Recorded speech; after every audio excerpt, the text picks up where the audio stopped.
저는 어릴 때 수학을 정말 못했어요.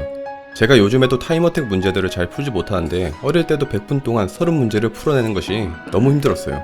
친구들 중에 정말로 수학을 잘하는 친구가 있었는데 한 번은 야자를 제끼고 PC방 가는 길에 어떻게 하면 너처럼 그렇게 수학을 잘할 수 있냐고 그렇게 물어본 적이 있었어요. 나는 맨날 엄청 틀리는데 너는 어떻게 그렇게 빨리 맞추냐고. 그 친구는 답했죠. 그 답이 아직도 생생히 기억납니다. 주작이 아니라 정말입니다. 시중에 있는 문제집 다 풀어보면 돼. 하지만 저한테는 그 답이 와닿지 않았어요. 문제집 많이 풀면 된다니요. 납득이 안 됐어요. 전국에서 가장 공부를 잘하는 친구 중 한 명이 내놓은 답이 문제집 많이 풀어 라니.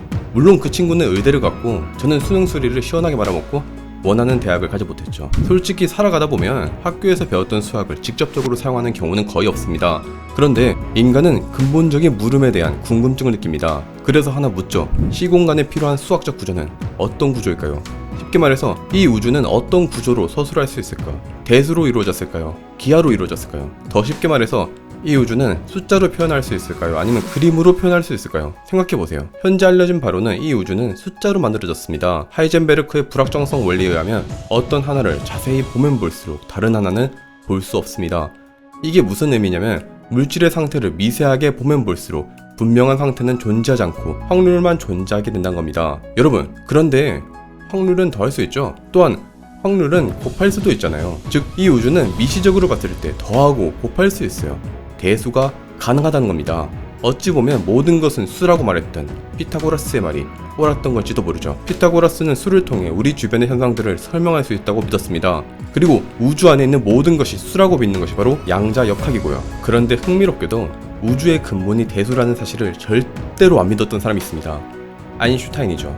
그는 우주가 기하라고 생각했습니다.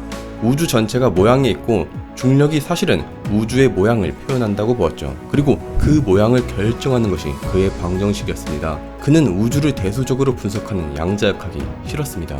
그래서 닐스 보어를 비롯한 코펜하겐 학파에게 신은 주사위를 던지지 않는다고 홍수했죠. 여러분, 우주의 모양이 10분 뒤, 10년 뒤, 1000년 뒤 어떻게 될지를 알 수 있다면 어떻습니까?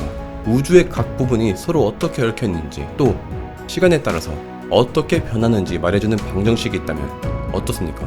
그게 바로 앞에서 말한 아인슈타인 방정식입니다.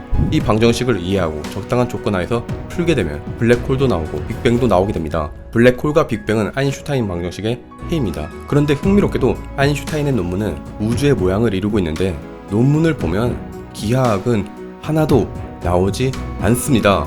온통 대수뿐이죠. 요즘 수학 연구를 보면 기하 뒤에 대수가 숨어있고 대수 뒤에 기하가 숨어 있습니다. 즉, 미시적으로 봤을 때 수학적으로 이 우주는 대수이긴 하지만 과연 이 우주가 대수이냐 기하이냐 사실 아직 확실한 답은 나오지 않았습니다. 모든 것이 수라고 주장했던 피타고라스와 양자역학을 발전시킨 코펜하겐 학파, 그리고 모든 것은 기하라고 믿었던 아인슈타인의 대결은 아직 끝나지 않았죠. 현재 수학은 말합니다.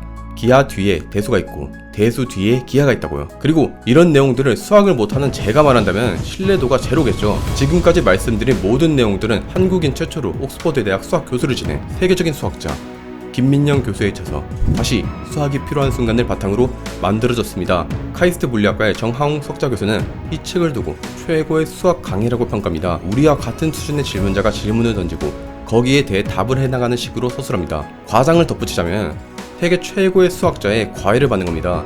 이 책은 수학이란 무엇인지, 숫자는 뭐고, 기하는 뭔지, 또 숫자의 본질, 수학의 본질에 대한 논의, 요즘 핫한 알고리즘, 그리고 수학적 사고에 대한 세계적 석학의 이야기를 들을 수 있습니다. 무엇보다 책이 어렵지 않습니다. 저자가 수학자여서 문장이 명료합니다. 지금 시대는 분명 AI와 빅데이터의 시대입니다. 예전에도 그랬지만 이제는 더더욱 우리 삶의 중심에 수학이 자리 잡고 있습니다. 수학에 대한 이해는 선택이 아닌 필수가 되겠죠. 저는 사실 기하와 벡터를 정말로 싫어했고 못했습니다. 왜 이런 걸 해야 하나 싶었습니다. 그건 제가 몰랐기 때문이고 이해하지 못했기 때문입니다. 대부분의 사람들은 수학을 싫어합니다. 그러나 어쩌면 그건 우리가 수학을 이해하지 못하기 때문일지도 모릅니다. 김민영 교수는 말합니다. 이해하면 싫은 마음이 사라지고 궁금증이 생겨요. 수학적 이해력은 세상을 알아가는데 중요한 역할을 할 것입니다.